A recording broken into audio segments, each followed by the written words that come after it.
বাংলাদেশের আধ্যাত্মিক ও ইসলামী দাওয়াতি ইতিহাসে যে সকল মহাপুরুষ তাদের জীবনকে আল্লাহর দ্বীনের খেদমতে উৎসর্গ করেছেন, তাদের মধ্যে আল্লামা সৈয়দ ফজলুল করিম রহমতুল্লাহ আলাইহ একটি উজ্জ্বল নক্ষত্র। তিনি ছিলেন আধ্যাত্মিকতা, ইলমে দ্বীন, দাওয়াত, সংগঠন এবং ইসলামী আন্দোলনের এক বিশাল দিগন্ত। তার জীবন ও কর্ম ছিল কোরআন ও সুন্নাহর আলোকে পরিচালিত, আর তার সমস্ত সাধনা কেবল আল্লাহর সন্তুষ্টি লাভের জন্য নিবেদিত ছিল। তিনি জন্মেছিলেন এমন এক পরিবারে যাদের ইতিহাস ছিল আধ্যাত্মিক আলো ছড়ানো এবং ইসলামী শিক্ষার সেবা করার ইতিহাস। আল্লামা ফজলুল করিম রহমতুল্লাহ আলাইহ ছিলেন বরিশালের চরমোনাই দরবার শরীফের উত্তরসূরি।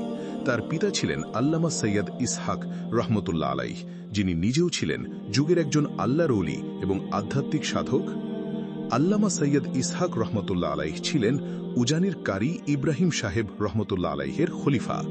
এই বংশধারার বৈশিষ্ট্য ছিল আল্লাহর সাথে গভীর সম্পর্ক, জিকির আজকারে নিমগ্নতা, তাসাউফ ও আধ্যাত্মিকতার শিক্ষা প্রচার এবং মানুষের আত্মশুদ্ধির জন্য অবিরাম পরিশ্রম।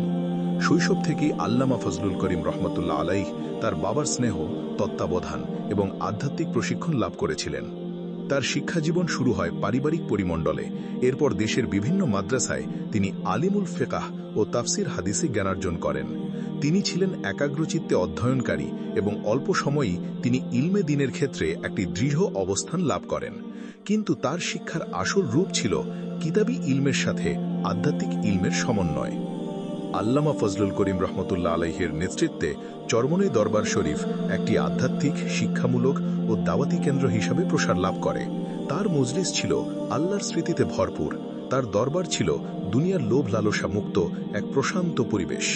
হাজার হাজার মানুষ তার কাছে এসে আল্লাহর ইচ্ছায় আত্মশুদ্ধি লাভ করত, গুনাহ থেকে তওবা করত এবং জীবনের প্রকৃত লক্ষ্যকে চিনতে শিখত। তিনি শুধু আধ্যাত্মিক সাধনায় সীমাবদ্ধ ছিলেন না, বরং তিনি বুঝেছিলেন ইসলাম একটি পূর্ণাঙ্গ জীবন ব্যবস্থা। এই ব্যবস্থাকে বাস্তব জীবনে প্রতিষ্ঠিত করার জন্য প্রয়োজন একটি শক্তিশালী আন্দোলন। এজন্য তিনি প্রতিষ্ঠা করেন ইসলামী আন্দোলন বাংলাদেশ। এটি এমন একটি সংগঠন যা ইসলামী মূল্যবোধ ভিত্তিক রাজনৈতিক সংগ্রাম ও দাওয়াতি কার্যক্রমকে সমন্বিত করে। এই আন্দোলনের লক্ষ্য ছিল দেশে ইসলামী শাসন ব্যবস্থা প্রতিষ্ঠা করা, জনগণকে কুরআন সুন্নাহ ভিত্তিক শিক্ষা দেওয়া এবং ইসলাম বিরোধী শক্তির মোকাবিলা করা। তার সাহসী নেতৃত্বে এই আন্দোলন সারা দেশে ছড়িয়ে পড়ে এবং ইসলামী রাজনীতির এক নতুন অধ্যায়ের সূচনা হয়। শিক্ষাক্ষেত্রে তার অবদান ছিল অনন্য। তিনি ৬৮,০০০ গ্রামে ৬৮,০০০ মাদ্রাসা গড়ার লক্ষ্যে বাংলাদেশ কুরআন শিক্ষা বোর্ড প্রতিষ্ঠা করেন, যা দেশের হাজার হাজার মাদ্রাসাকে একত্রিত করে এবং কুরআন শিক্ষার মান উন্নয়নে গুরুত্বপূর্ণ ভূমিকা পালন করে। এই বোর্ডের মাধ্যমে সারা দেশে কুরআন শিক্ষার প্রসার হয় এবং মানুষ কুরআনের সাথে গভীর সম্পর্ক স্থাপন করতে পারে। শুধু তাই নয়, তরুণ প্রজন্মকে ইসলামী আন্দোলনের সাথে যুক্ত করার জন্য তিনি গঠন করেন ইসলামী শাসনতন্ত্র ছাত্র আন্দোলন। এটি ছিল ছাত্র সমাজের জন্য একটি দাওয়াতি ও রাজনৈতিক প্ল্যাটফর্ম, যেখানে তরুণরা ইসলামী আদর্শে উদ্বুদ্ধ হয়ে দেশের জন্য কাজ করতে শুরু করে।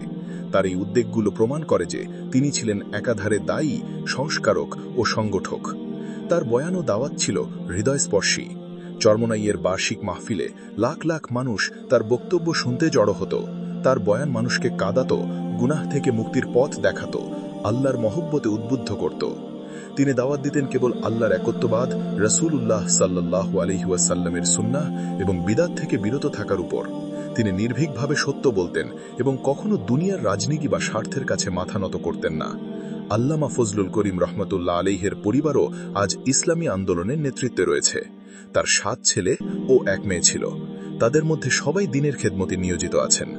তার দ্বিতীয় সন্তান মাওলানা মুসাদ্দিক বিল্লাহ আল মাদানী হাফিজাহুল্লাহ দ্বীনী অঙ্গনে সুপরিচিত। তার তৃতীয় ছেলে মুফতি সৈয়দ মোহাম্মদ রেজাউল করিম হাফিজাহুল্লাহ বর্তমানে ইসলামী আন্দোলন বাংলাদেশের আমির হিসেবে দায়িত্ব পালন করছেন এবং চরমোনাই দরবার শরীফের উত্তরসূরি হিসাবে দেশের ইসলামী দাওয়াতি ও রাজনৈতিক কর্মকাণ্ড পরিচালনা করছেন।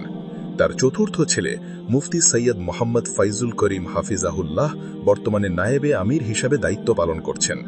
এভাবে তার রেখে যাওয়া আন্দোলন আজও জীবন্ত রয়েছে এবং তার পরিবার ইসলামের খেদমতে নিয়োজিত আছেন। ২০০৬ সালের ২৫শে নভেম্বর আল্লামা সৈয়দ ফজলুল করিম রহমতুল্লাহ আলাইহ ইন্তেকাল করেন। তার মৃত্যুর সংবাদ সারা দেশে ছড়িয়ে পড়লে লাখো মানুষ তার জানাজায় অংশ নেয়। বলা হয় এটি বাংলাদেশের ইতিহাসের অন্যতম বৃহত্তম জানাজাগুলোর একটি ছিল। তার ইন্তেকালের পরও তার রেখে যাওয়া দাওয়াতি আন্দোলন, শিক্ষামূলক প্রতিষ্ঠান ও আধ্যাত্মিক ধারা অব্যাহত রয়েছে। আজ তার জীবন আমাদের জন্য এক আলোকবর্তিকা। তিনি আমাদের শিখিয়েছেন কিভাবে আল্লাহর সন্তুষ্টিকে জীবনের একমাত্র লক্ষ্য বানাতে হয়, কিভাবে দুনিয়ার চাকচিক্য থেকে দূরে থেকে আত্মশুদ্ধির পথে অগ্রসর হতে হয়, এবং কিভাবে ইসলামের পূর্ণাঙ্গ জীবন ব্যবস্থাকে প্রতিষ্ঠার জন্য আন্দোলন করতে হয়। তার জীবন ছিল তাকওয়া, ইখলাস, সাহস ও আধ্যাত্মিকতার এক জীবন্ত দৃষ্টান্ত। আল্লাহ তাকে জান্নাতুল ফিরদাউসের সর্বোচ্চ মাকাম দান করুন এবং তার রেখে যাওয়া আন্দোলন ও প্রতিষ্ঠানসমূহকে কিয়ামত পর্যন্ত ইসলামের জন্য কার্যকর রাখুন। আমিন।